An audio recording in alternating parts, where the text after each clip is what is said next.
Hello and good tidings, Keystone community and beyond. We are on week 3, aka Trace, of Keystone Connect, a weekly podcast and video series connecting friends to faith, culture, and good vibes. I'm here with my friend Ryan King for our Third Time's a Charm podcast. Hey, I really liked how you threw in that Trace. I love it. Going out for that bilingual audience that we got going. Glad to be here. Excited for the third episode. This is going to be a ton of fun. I've loved doing these. And this is an episode on April Fool's Day that we're filming, actually. So, Ryan, do you have any April Fool's plans, or have you already done some shenanigans? I feel like this whole quarantine thing is an April Fool's joke enough. So I feel like I'm probably good for the most part. We're all fooled right now. I'm ready for them to be like, psych, it's not real. But unfortunately, it's very real. But hey, that's okay. Yeah. That would be quite the April Do you Fool's have joke. anything that you've been up to? So I got a bike yesterday, a road bike. I kind of traded in a hybrid for a road bike to get more exercise and get outside more. And hybrids are too fuel efficient when it comes to bikes. That's true. So hit up that road bike to get that speed. Yep, exactly. And so I put the bike in my car, left it in my car last night, and texted my fiance Tara that my car had been broken into and it was stolen. And I let it sit for probably about 30 seconds and told her it was an April Fool's joke because I didn't want her to think about that much more. And she was very mad Are you at the me. type of person on St. Patrick's Day that pinches people for not wearing green? No, I'm not that guy. But I definitely always look for So you're an April Fool's joke, but not quite pinching people on. Okay, I appreciate that. Yeah. I like that. I don't even remember St. How does Patrick's she? Day. Okay, is she like? Does she? Yeah. Does your fiance like? I feel like she should know better. Like Yeah, I she feel should. like she should have known better Yeah. on April 1st to be like, okay, whatever Eric says today, a grain of salt. That's Throwing why some salt on that boy. You got to get in early before they look at their calendar or journal or whatever. So I got in at probably 8:30 or 9. I like that. Okay, just as she's getting up, starting her Yeah. day, I appreciate that. So what do we got going on our podcast today? So we're going to talk a little bit about El Cacique. It's our partnership in the Dominican Republic. And Michelle's going to fill in of some cool stuff going on there and how people have stepped up and gave amidst this coronavirus crisis. We are going to have some good laughs, share some good news, and just give some recommendations per usual. I love it. I really hope for people that either watch or listen to this, that some of the things like the recommendations or even the things that we point to, hopefully they're encouraging for people and are just an awesome opportunity for them to learn or to grow or to laugh. So this has been sweet. So let's jump in. What we got going on here at Keystone? Yeah, so here at Keystone, we're actually, this Sunday, we're just about to launch our Zoom groups for people to get connected and just stay in touch amidst a lot of disconnect. And if people aren't in a small group, we want to give them a resource to stay connected and to talk about faith. We call them big idea groups that refer to the message and certain scripture that you can look into. And so a lot of our small groups have went that way, and we want to continue to do that. But we also want to provide an on-ramp for people to get plugged in if they're not connected at all whatsoever. So we're launching those, which is fun. In the Keystone Kids world, Holly has become a professional puppeteer. I love in the quarantine times in this Corona nation when people are I feel like everybody's becoming a thing. I love that Holly's become the puppeteer. The puppeteer. During her spare time, she's just been puppeteering to her children, her husband. She sleeps with it. She named it Colonel Mustard this week. I don't know if the name is going to change, but he's this mangy looking little yellow kind of blob that looks like a Dr. Seuss book with arms, but she does a great job with Alicia.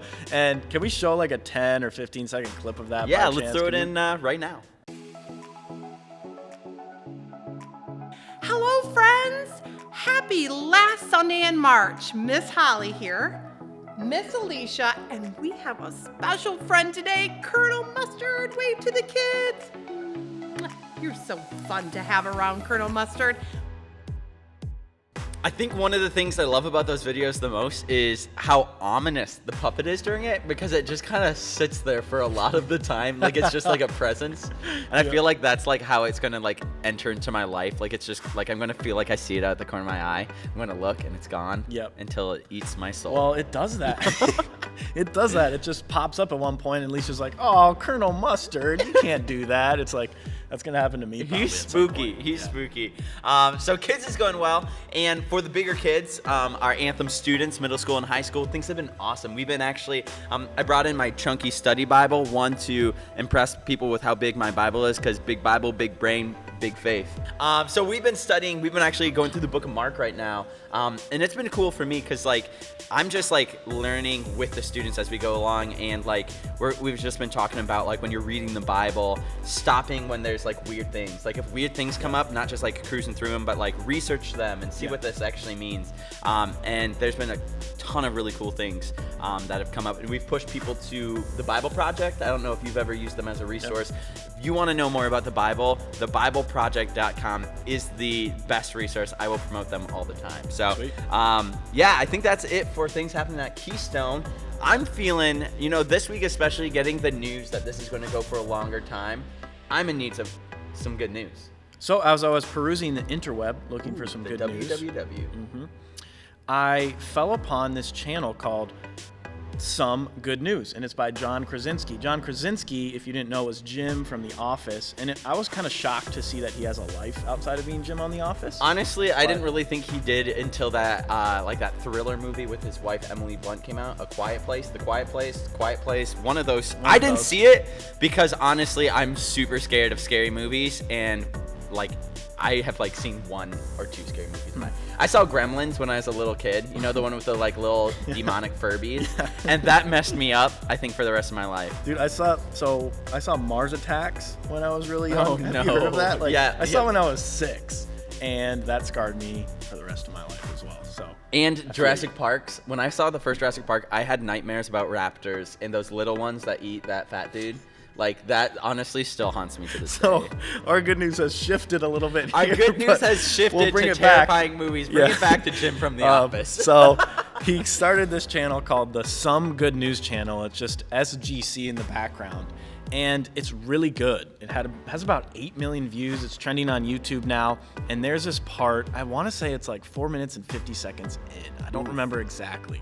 But there's this clip of a older woman sick in the hospital, and obviously she can't have anyone in the hospital due to social distancing, but her husband, who's probably in his 70s or 80s, is outside of a window. There's a little crack, and they're singing Amazing Grace to each other, and I was just like bawling my eyes out the whole time watching it. That's so beautiful. I love that so much. Yeah, and there's clips of people clapping for the hospitals at certain times, everyone coming out in New York on their porches and clapping together. Lots of really good stuff there, and he even points you to other good news outlets as well. So cool. I love that. What else we got? We got a couple more stories for some good news, and then we actually got one close to home here. I think we're going to show a clip of Michelle. Yeah, Michelle's giving a short update of what is going on in El Cacique, and let's just roll to that right now if we can.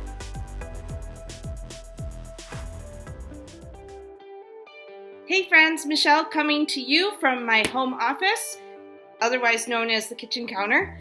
I want to give you an update on our local and global Extend initiatives. Since we're not meeting together on Sunday mornings and everything is online, we wanted to keep you in touch that ministry is still happening. The funds that you have graciously given us for those ministry areas are being put to good use in this very difficult time. Local Extend, we are supporting the Other Way Food Pantry and Kids Food Basket. We have wonderful volunteers. Thank you to all of you who have delivered food and have donated funds for us to bring down there, because so many of the families really count on the 2 meals a day that the kids got at school. So that has been a huge help. We have put some funds towards those different initiatives as well. And the other day I delivered 80 pounds of ground beef that one of our Keystone families donated to the pantry, and that was amazing. So that was such awesome news. And then on the global Extend side of things, they have been hit with the same restrictions as we have. So down in the Dominican Republic, in the little village of El Cacique, our extended family down there, they are without school, church, and the feeding program. That feeding program is essential to the health of those children. They do not have the resources we have. So with the gifts you've given us and some awesome donors who have stepped up, we have been able to fund 3 weeks of food. They can't have the nutrition program, but Dr. Sylvia, and her kids and husband and some volunteers are working together. They're buying groceries for 3 weeks of food for 200 families. It will be bagged and hand given to them one at a time at the entrance of the school. We were able to fund that.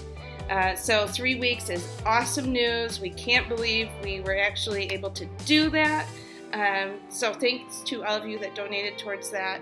And we anticipate that need and the needs on the west side of Grand Rapids to continue past those 3 weeks.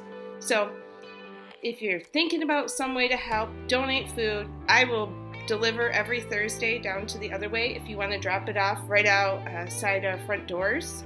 I'm there to check to see what's there to pick it up. And also donating financially. We will use any funds that you donate to those initiatives wisely, and we appreciate you. Praying for all of you, and please pray for our local and global extend teams.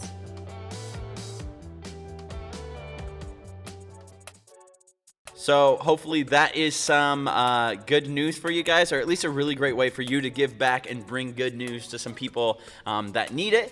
Some of our friends and neighbors that just live a couple thousand miles away. So hit us with some more good news, and then we're going to get some good jokes. Yep.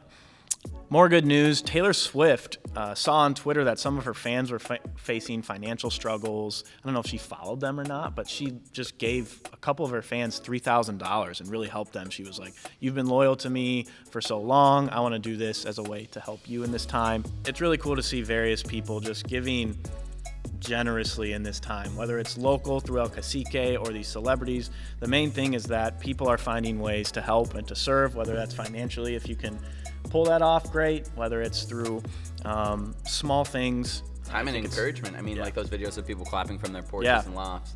And I think it's cool because it's not just celebrities right now. Like it's everyday people. Like, and even when that's not seen, like if you've given, whether to your local church like Keystone, or you've given to an organization like Other Way here in GR that's giving food, like that's just incredible. And you're making this community an incredible place. So what else we got?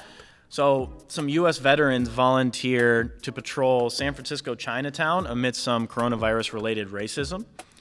A man named Max Lung set out to start the San Francisco Peace Collective after hearing and noticing some crimes of racism. So just kind of stepped up and asked local veterans to help with that. And, you know, a veteran doesn't necessarily, a lot of times we think veterans are like older, you know, like grandma and grandpa age, but they're not necessarily. But for the ones that are, if they're out risking their lives, if they're kind of patrolling the streets, and just having someone's presence there, I think is good. And they're trained in a lot of different ways. There's some Navy, Army, Marine veterans that are helping with that to combat some racism kind of going on. And the fact that it started in China, a lot of buzz is going on in some West Coast cities, unfortunately, and it's cool to see people step up to counter that. Yeah, and I think what's so cool is that even though like in these times there's a lot of fear and that people are scared and that bad things can come out of that, like racism, like hoarding, like all these things, counteracting that with the good news like this, where people are giving their time and their energy, especially these veterans that have already given time and energy to their country and serving. That's cool. Like I absolutely love that, and love just the ability for people to give back during these times. Yeah, it's great to see people step up during times such as this. And our last one is, there's been a awesome thing called the Critical Care Decontamination System. They've found a way to massively sanitize this PPE equipment, so personal protective equipment that people are bringing into the hospitals and such. So rather than just, using it and tossing it out, there's been a huge sanitization project. And there's this one started by this guy named Will Richter at a research kind of think tank in Columbus. He says, "It's been a crazy 2 weeks. We've been working around the clock. We just want healthcare workers to have what they need. I don't want to have any healthcare worker without PPE facing that choice, having to go into that room without any protective equipment. So they can do like 80,000 pieces at a time. Yeah, and Cleaning what kind of sanitizing items time. are those that they're sanitizing? I believe it's face masks. Is it like I'm assuming like Gloves. protective suits, gloves? Yeah, masks, gloves, and goggles is what it says here. Cool. And this is the first of its kind.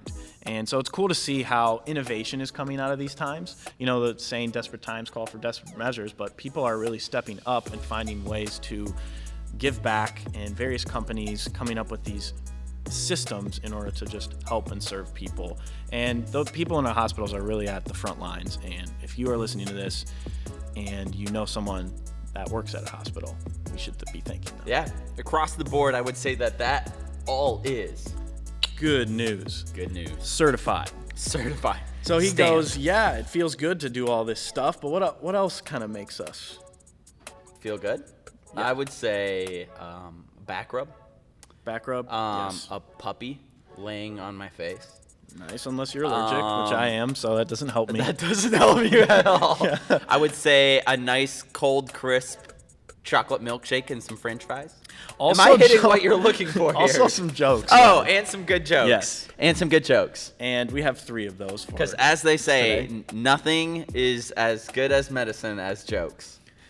Yes. Right? Mm-hmm. Laughter is the best medicine, except for real medicine, miraculous healing, probably a good back rub. But anyways, let's stay on track. So tell me some good jokes Yes. here. So this first one is kind of like a dad joke. He says, my wife is fed up of my constant dad jokes. So I asked her, how can I stop my addiction? She said, whatever means necessary. And I said, no, it doesn't. I hate this joke so much. I literally, when we were prepping for this, I had to read it, and I was like, what is going on here? So for you at home, you can just pass by. Just flip the page. Just keep rolling past that one. And if you're a dad, you're welcome. So, the World Health Organization, also known as WHO, has declared that dogs cannot transmit coronavirus. And there is no reason to quarantine dogs anymore. So you could say, who let the dogs out? It wasn't who, it was the Baha Men. Actually, did you know that song's like super old? That song's like ultra old. It's not just the 90s Baha Men. Maybe I'm going to fade in some music right here so that you guys can enjoy this beautiful song. Can we like do a little shimmy to it? Nope, no shimmying. No, I'm good. I'm out. Quick snippet here that I thought of this morning. For these one-hit wonders such as the Baha Men, the 90s and everything before is a great time, but now that we're streaming music, it kind of sucks for the one-hit wonders. I mean, I had to buy the Baha Men CD just to listen Who Let the Dogs Out. There was one other kind of halfway decent good song, but everything else was so bad. But that's why people are only doing one-hit wonders. That's why albums aren't as important. That's why they're coming out with EPs, which are just extended plays, which are like 4 to 5 songs. Yeah. They're just looking for hits. I mean, albums still come out, but the art of the album is definitely fading away. Yeah. Which is a whole nother topic that makes me sad as well. I need one. Another Is joke. there a joke that can save me? There I need a is. joke to save me. There is. So Post Malone came to Grand Rapids, I think a couple months ago, but he's had to cancel his tour. So does this now make him Postpone Malone? That's the one. That's the one. Let's go. That brought him back from sadness. I needed. If you have any jokes or good news, I would love to hear from you. Just put it in the comments section, or you can email me, eric@keystonecc.org, if you want to, not display your joke in public. Do you want them to be private so then featured. we can see them next week and everybody can laugh? Exactly. So, cool. Well, hey, I think it's time for us to roll to our recommendation roundup. So a new way of greeting, I think, could be a fully committed air hug from 6 feet away. Okay. Like you just look at someone 6 feet away and you're like, do you want an air hug? And then I like the asking. full- Consent is important. you fully, like, you know how people are like halfway do it, like, oh, air hug, but you need to wrap around and act as if they're right there. I like that. And look them intimately into the eyes while you do it. Yes. Just like, Don't say anything. Just look. This idea actually came from Hancock as I was driving by the fried chicken place. Yeah, on yeah. Healthy. It said in the window, free hugs, It said underneath it, just kidding, stay healthy. I like that. Yeah. We also got a big announcement this week that Yes. is connected to our book recommendation. Yes. Yeah. So we recommend that you read The Shack because in mid-November, I want to say it's November 13th. We haven't even put sign up yet on our website. William Paul Young, the author of The Shack, is coming to town, and he's coming to Keystone and speaking. And we would love for you to read this. And he's going to be talking about how The Shack and some of the most broken and dark parts of his life actually led to his biggest revelation and growth in his relationship with God. That's going to be sweet. So look forward to that. And now's the perfect time to be reading The Shack. I mean, you can order books online, or if you can order from a local bookstore, that'd be awesome. Yeah. And we got one thing that you're passionate about to Yes. round up our roundup, which is... I'm very passionate about the Enneagram, and I have created this document that I've included in our YouTube links at the bottom for you to take the test. There's a $10 test you can take that I explain. It's a better test, but if you don't want to pay any money for that and just want to take the free test, I've included a link for the best test in regards to that. For the people out there, what is the Enneagram, Yes. and why should they spend $10 for a test? Ooh. So the Enneagram is, a lot of people just call it a personality test, but I think it's a personality test, but much more comprehensive. And it talks about your fears and your feelings, and kind of as you dig more into it, it's like, what do you do in stress? And what does a healthy you look like? And what do you usually do with your personality type when you're unhealthy? And how to work through that. And so it's essentially a comprehensive personality test. And there's so many resources out there, and it's essentially trying to become your best self. And it's also helped me a lot in having empathy for other people. A lot of times with people with different personality types, when something happens and maybe they come off like super abrasive and super strong, now I can understand why, because there are certain personalities out there, believe it or not, that just love conflict and love arguing.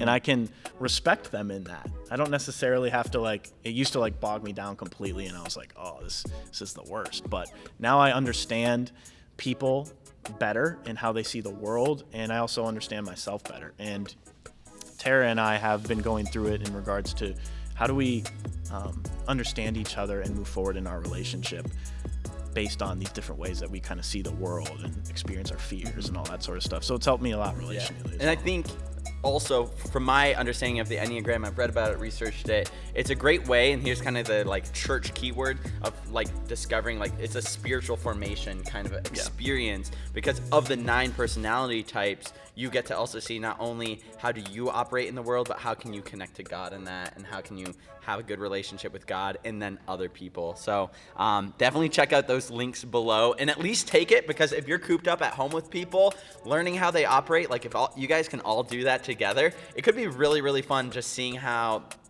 the bunch of you guys operate, and maybe it would give you guys some great ways to deal with each other in a positive way. So yeah, that sounds like a really good recommendation. Roundup. I like that. I like it's like a little roundup. It feels good. So cool. Take us away.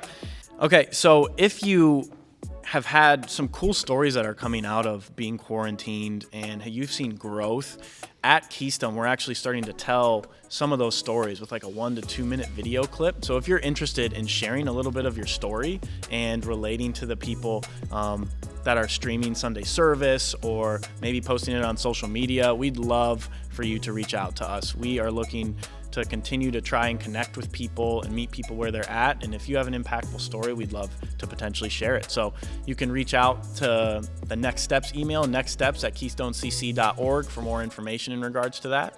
And some of that information is also below in our YouTube underwear. Yes. Cool. Well, hey, Keystone, thank you guys for tuning in to Keystone Connect. We'll see you next week. Have a blessed week and stay safe.